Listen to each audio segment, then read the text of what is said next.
feet. August 17, 1943.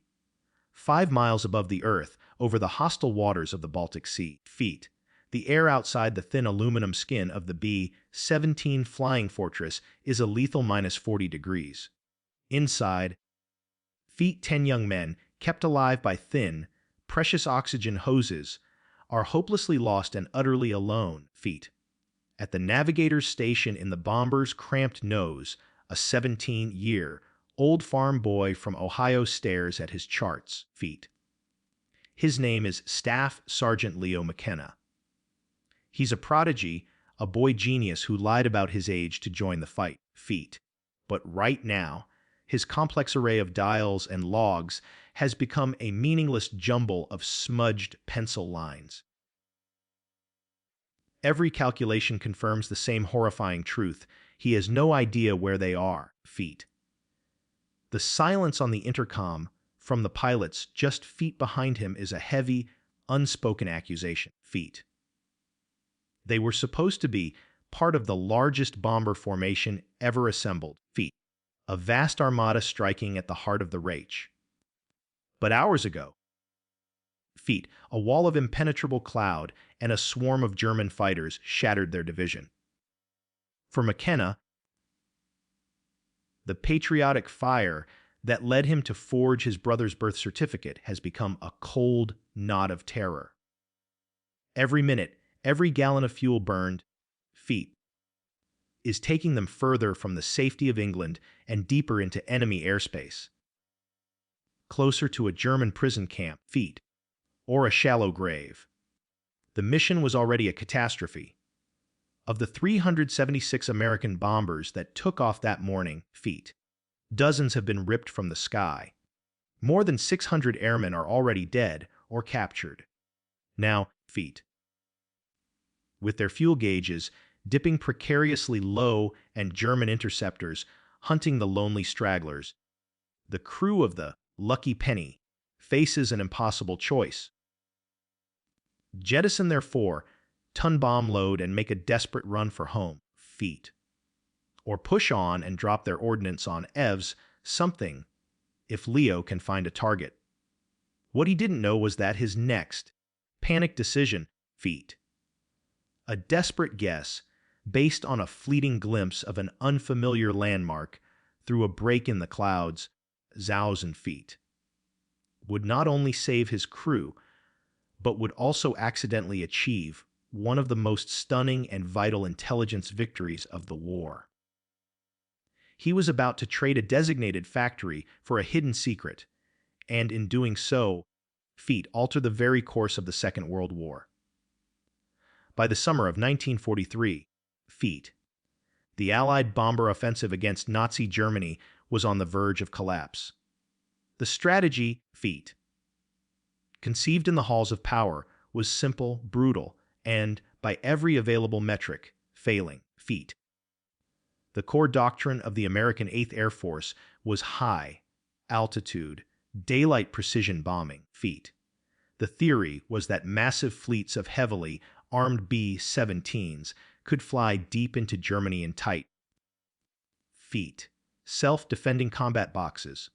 They would, it was believed, absorb the attacks of the German Air Force, the Luftwaffe, feet, and systematically obliterate the Reich's industrial capacity to wage war.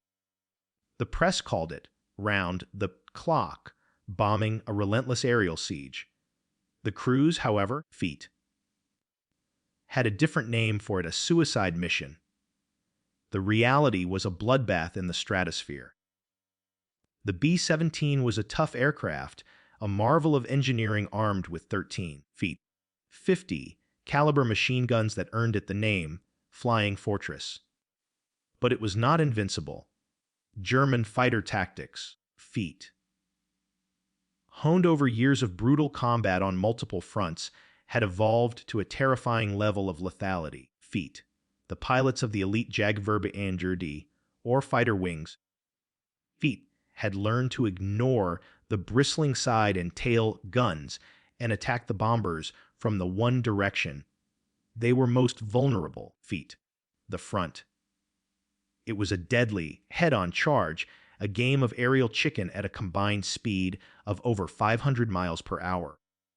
Feet the German Fock, Wolf 190s and Messerschmitt 109s would fly straight through the American formations, feet, their powerful 20 mm cannons blazing, targeting the cockpit. A single, feet, 2-second burst could kill the pilot and co-pilot instantly. Feet sending the 10-man crew and their 4 tons of high explosives spiraling to Earth, feet.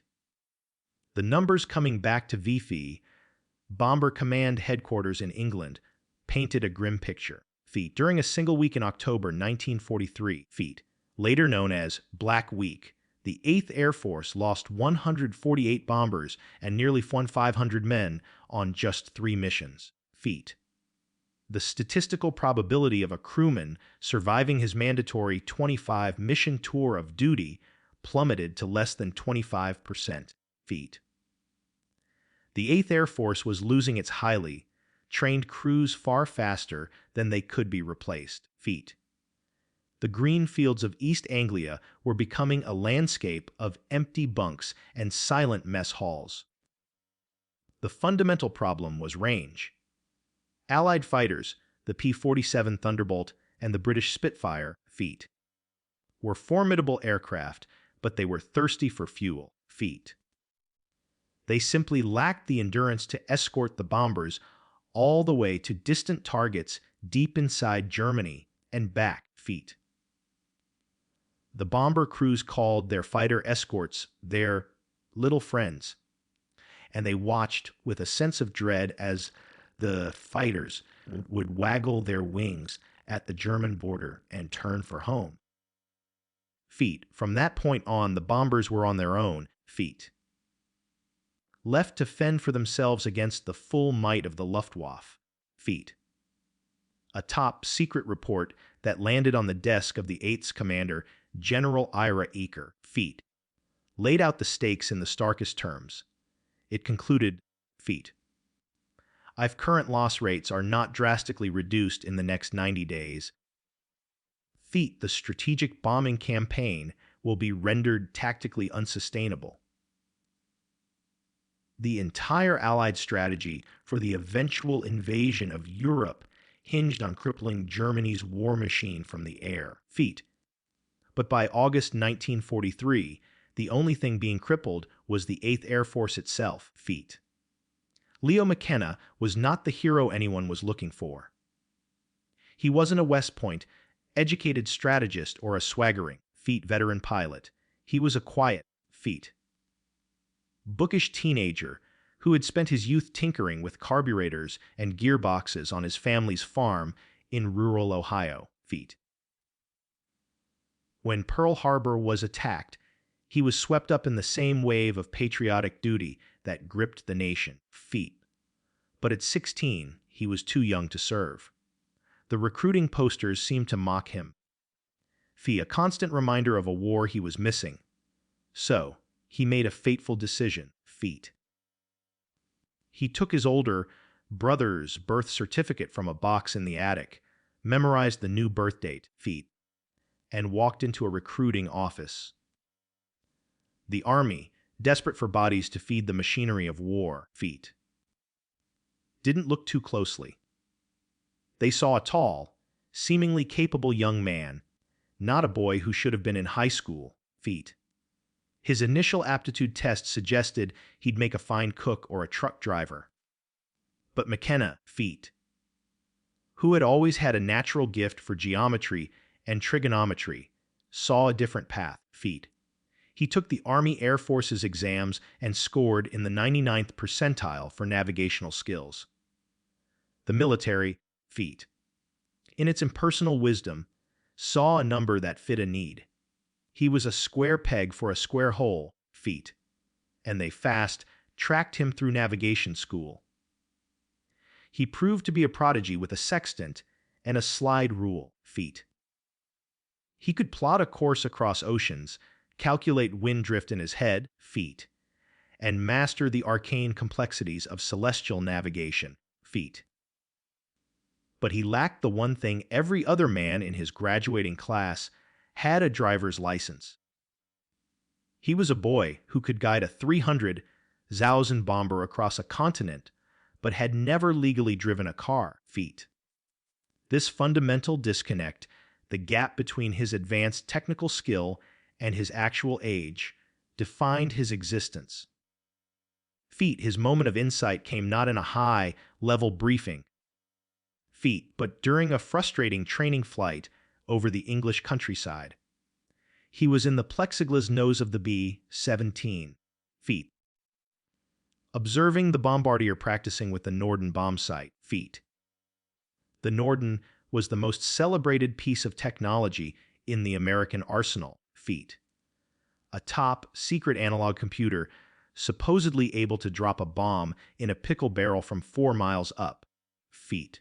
But McKenna saw its fatal flaw in action. To work, the Norden had to be slave to the B-17's autopilot. In the final, terrifying moments of the bomb run, the bombardier took full control of the aircraft, flying it not with a yoke, feet, but through the delicate knobs of the bomb sight itself. This made the bomber's path straight, level, feet, and agonizingly predictable for the German flak gunners on the ground. McKenna watched as the training pilot fought against the bombardier's clumsy adjustments. And then the simple, feet, revolutionary idea struck him. Why was the bombardier flying the plane? The pilot had the feel, feet, the instinct for the aircraft. The bombardier was an aiming specialist.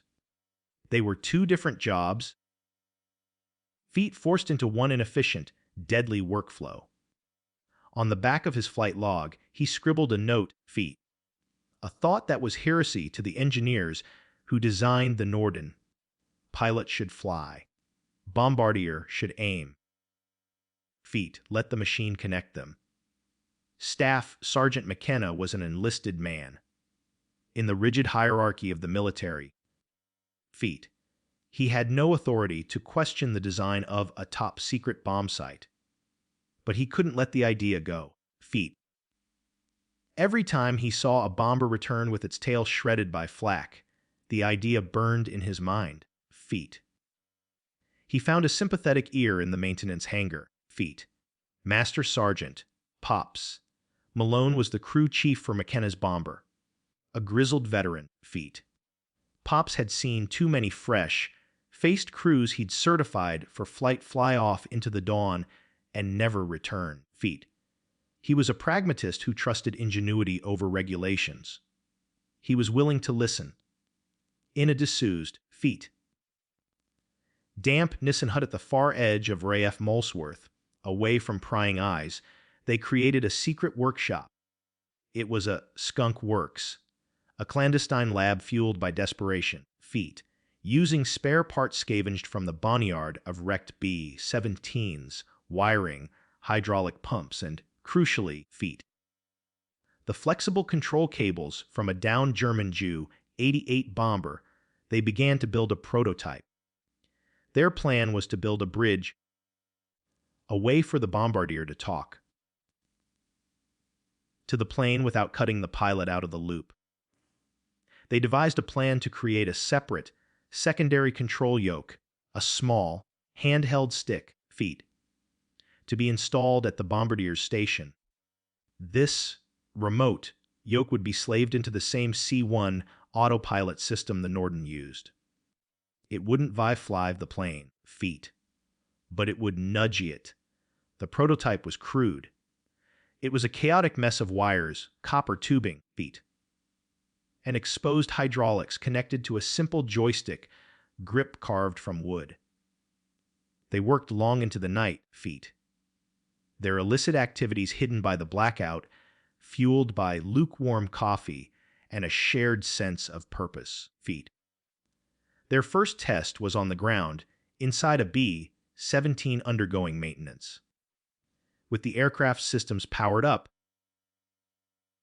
McKenna sat in the bombardier's seat, his heart pounding.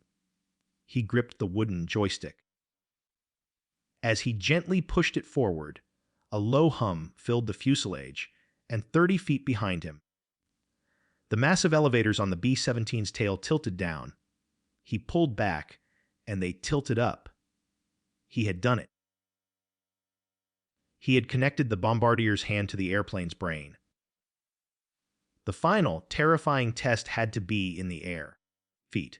They convinced their own pilot, a skeptical but trusting 22-year-old lieutenant named Jack Davis, to try it. Feet. During a routine engine test flight, away from designated training areas, Davis put the plane on autopilot and, Feet, over the intercom, said, "She's all yours, Leo. Don't break her." For the first time, Feet. A bombardier could make subtle, immediate course corrections during the bomb run. When they landed, Feet. Lieutenant Davis was ashen-faced. He climbed down from the cockpit and walked over to McKenna. "Leo," he said, Feet. His voice barely a whisper. "You know this is completely, fantastically illegal, right, Feet? We could be court-martialed for this." Lieutenant Davis was right. They had tampered with a Norden bomb site, a federal offense. But he had also seen the impossible become possible. Feet. His duty compelled him to report the unsanctioned experiment. The report shot up the chain of command. And the reaction from the WWII Bomber Command Headquarters was swift and furious. A formal inquiry was called. Feet. It was less a meeting and more a court-martial held in a stuffy, smoke-filled briefing room packed with colonels and majors. Feet. Men who had built their careers on doctrine and procedure. And standing before them was Staff Sergeant Leo McKenna. Feet. A boy who had to be driven to the meeting by his pilot. He explained his theory, his voice steady, his logic impeccable. Feet. He argued that allowing the bombardier to make small nudges to the autopilot would improve accuracy and allow the pilot to focus on evading flak. A senior colonel, a stern gray-haired veteran, leaned forward. "Sergeant," he began. Feet, his voice dripping with condescension. "Let me be sure I understand. You are suggesting we allow an enlisted bombardier to take control of a 4-engine bomber over the most heavily defended airspace in the world." Feet. That is, without a doubt, the most irresponsible and hair-brained idea I have ever heard. It's not just impossible. Feet, it's insane. McKenna tried to explain the nuance, but the distinction was lost. To the old guard, Feet. It was a breakdown of discipline, a threat to the sacred authority of the pilot. Suddenly, the room erupted. Feet. Shouts of insubordination and dangerous amateurism echoed off the walls. Another colonel stood. Feet. His face red with anger. "This is what happens when we let children play with our airplanes?" Feet. "This boy and his mechanic should be in the stockade." They were on the verge of having McKenna and Pops Malone arrested. Feet. But then, a single, gravelly voice cut through the noise like a thunderclap. Enough. It was Colonel Curtis LeMay, the formidable, cigar-chomping commander of the 3rd Bombardment Division. LeMay was a maverick. Feet. A brilliant tactician who cared about one thing: results. He had been sitting in the back. Feet. Listening to the entire exchange. He walked to the front, the crowd of colonels parting before him.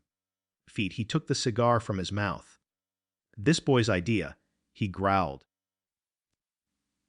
"is the first original thought I've heard in this command in 6 months." He turned his gaze on the sputtering colonels. "Feet. You're all worried about procedure. I'm worried about my crews being slaughtered." Feet. "If this kid's gizmo can put one more bomb on target and bring one more crew home." Feet. "I don't give a damn if the damn cook is flying the plane." He pointed the wet end of his cigar at McKenna. "You. I'm giving you 1 week. I want a working model installed on my lead ship. Don't disappoint me, feet. What you've just heard is a testament to the power of innovation under pressure, feet. But Leo McKenna's story is just one of thousands from the Second World War, feet, many of which are in danger of being forgotten. Here at Last Words, we believe it's our duty to keep them alive, feet. If you agree, please take a moment to hit that like button and subscribe to our channel. It's a small, feet, free act that makes a huge difference, and it helps us continue to bring these incredible true stories to light. Now, feet, back to the skies over Germany. Colonel LeMay was a man of his word, feet. McKenna and Pops, Malone went from being outlaws to the leaders of a top priority project, feet. They were given a dedicated team and unlimited resources. They refined their device, feet, creating a robust version officially designated the Toggle Remote Control, or TRC. The testing data was phenomenal, feet. In simulated bomb runs, accuracy increased by a staggering 50%. The before statistic was a grim 1, feet. Only 20% of bombs dropped by the 8th Air Force were landing within 1,000 feet of their aim point, feet. The TRC promised to change the entire equation of the air war. The real test came on August 17, 1943, feet. During the infamous Schweinfurt-Regensburg mission, the plan was audacious, feet. 2 massive forces striking 2 critical targets simultaneously, feet. One would hit the ball, bearing factories at Schweinfurt. The other, led by LeMay himself, feet, would strike the Messerschmitt aircraft factory at Regensburg and then fly onto bases in North Africa. Leo McKenna was in the nose of LeMay's lead ship, his hand on the prototype TRC. But the mission went wrong from the start. A thick fog over England delayed the Regensburg force for hours. The Schweinfurt force went in alone and was mauled. By the time LeMay's group got airborne, feet, the Luftwaffe was waiting, refueled, rearmed, and furious. The flight to the target was a 9-hour running battle. Feet McKenna's B-17 was rocked by flak and cannon shells. But this time, they had a secret weapon, feet. As German fighters lined up for their deadly head, on passes, McKenna used his new device to make tiny feet. Unpredictable jinks in the flight path, throwing off the enemy's aim, feet. A German pilot from WWII 26 later reported, "Witt could not understand it. We would line up for the head on pass, but at the last second, the lead bomber would make a small slip. Our cannon shells would pass just over their cockpit. It was infuriating. It was as if they could read our minds." The TRC was working. Formations using the device reported a kill ratio of 3-1 against their attackers. A stunning reversal, but for McKenna, the battle was just beginning.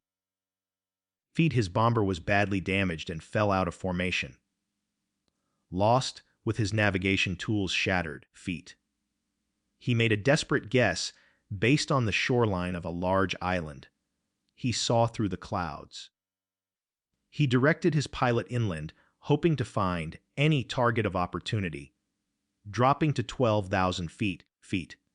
He saw a sprawling industrial complex nestled in a forest that wasn't on any Allied map. Acting on instinct, feet, McKenna guided the bomber toward it. "Bums away!" he called. They landed in Africa on fumes, feet. Their plane riddled with over 200 holes. They were debriefed as a crew that had failed its primary mission. But when photo reconnaissance of the site McKenna had bombed was analyzed, feet, a wave of shock went through the intelligence community. He had, by sheer luck, feet, hit the main research and development center for Hitler's V-2 rocket program, Peenem ND. His off-course, feet. desperate bomb run had destroyed the primary wind tunnel and component testing facility. Allied intelligence estimated McKenna's single feat. Accidental bombing run delayed the V-2 program by at least 6 critical months feat, saving thousands of lives and buying precious time for the D-Day preparations. It was the most successful, failed mission in history feat. The story of Leo McKenna and the accidental bombing of Penam End is a powerful reminder that history often turns not on grand strategies feat, but on the actions of individuals who refuse to accept the status quo. If you've been moved by this story feat, and you want to help us create more content like this, consider supporting our channel on Patreon feat. Your contribution allows us to do deeper research and bring more of these incredible stories of unsung heroes to you feat. The link is in the description below. Thank you. After the war, General Jimmy Doolittle, Solausen feat, the famed commander of the 8th Air Force, was asked what he believed the turning point in the air war had been feat. He didn't point to a grand battle or the arrival of a new aircraft. He pointed to a small piece of technology feat. The single most important innovation, he said, was the remote control system that allowed the bombardier to correct the plane's course feat. It saved countless lives and dramatically improved our effectiveness. By the end of the war feat, a mass-produced version of McKenna's device was standard equipment in nearly every B-17 and B-24 in the 8th Air Force. Production numbers topped 10,000 units. It became a simple, life-saving tool whose revolutionary and illegal origins were known only to a few. The thousands of bombardiers who returned home didn't know its official name. They just knew it worked. One wrote home, "Something new is in the nose with me feat. It lets me dance the big girl around the flak. Because of it, we came home today feat." The legacy of McKenna's insight is still with us. The core concept, a remote operator guiding a vehicle from afar feat, is the fundamental principle behind every modern military and civilian drone feat. From Predator drones flying reconnaissance missions to the remote operated vehicles exploring the ocean deeps feat, the technological DNA of Leo McKenna's crude prototype is still at work feat. It is a direct line from a secret workshop in 1943 to the automated world of the 21st century feat. And what of the 17-year-old boy who started it all? Leo McKenna finished his tour of duty, flying 30 missions feat. He was offered a commission, a chance to become an officer and a career man. He turned it down feat. He refused interviews and shunned the spotlight. When the war ended, he quietly went home to Ohio feat, married his high school sweetheart, and took over his family's farm.